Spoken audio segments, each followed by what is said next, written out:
Путин не смее да остане на власт, рече американскиот председател Џо Бајден во својот говор во Варшава, со кој ја заврши 4-дневната европска турнеја која имаше за цел да и се даде поддршка на Украина. На оваа изјава брзо реагираа од Кремљ, од каде соопштија дека за тоа не одлучува Бајден, туку само рускиот народ. Од Белата куќа во обид да го смират тонот рекоа дека не се мислело на смена на рускиот режим, туку дека на Путин не смее да му се дозволи да ја вежба својата моќ врз соседните земји. Во 50-минутното обраќање пред на собраните пољаци, меѓу кои имаше и украинци, Бајден ја спомена борбата меѓу комунизмот и Западот за време на студената војна. Тоа беше борба за слобода, борба меѓу слободата и репресијата, но сега сме соочени со нова битка, рече американскиот председател. But we emerged anew in the great battle for freedom, a battle between democracy and autocracy, between liberty and repression, between a rules-based order and one governed by brute force. In this battle, we need to be clear-eyed. This battle will not be won in days or months either. We need to steel ourselves for the long fight ahead.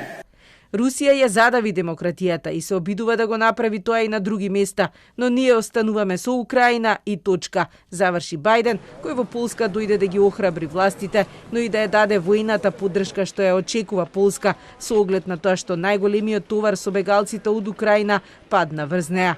Но Варшава не го смирува тонот кон Русија, кој трае со години и е историски, а сега е најгласна во барањето санкции. На средбата со Дуда, Бајден вети дека НАТО сојузниците се тука на помош во случај Русија да се одлучи да ги нападне. The United States and my colleagues on this side of the table have heard me say it many times. We take Article 5 as a sacred commitment, not a throwaway, a sacred commitment that relates to every member of NATO. Во меѓувреме, експлозии одекнаа во западниот украински град Лавив, кој е во близина на полската граница. Овој град се уште важи за безбедна зона за многумина украинци.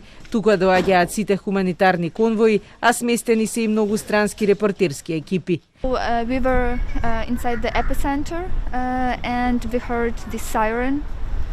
So everyone left and we were sitting in our car for a couple of minutes. And then we heard this very loud, I don't know how to say it, one rocket.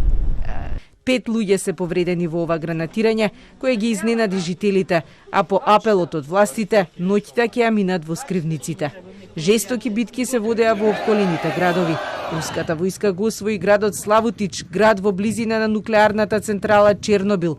Го киднапираа и градоначалникот, но по бестрашните протести од жителите се согласија да го напуштат градот под услов сите кои поседуваат оружје да го предадат. На руската армија и е дозволено да го пребарува градот во потрага по украински војници, а потоа мора да се повлече. Мариупол веќе го нема. Тука и натаму се заглавени околу 100.000 жители. Ако успеат да се извлечат на безбедно, можат да се евакуираат само со приватни автомобили. Локалните власти денеска јавија дека веќе немаат ниту храна, ниту вода, ниту лекови. Некои постари луѓе веќе починале од дехидратација, како и 3 деца. Хуманитарците нема како да стигнат до Мариупол и да помогнат. Во не толку безбедното Запорожје пристигнаа првите автобуси од Мелитопол и Мариупол. Тука се пречекани од волонтерите кои ќе помогнат да се префрлат во внатрешниот дел на земјата. Бегството од уништениот Мариупол, луѓето го споредија со дишење на чист воздух, а најголем е стравот за децата.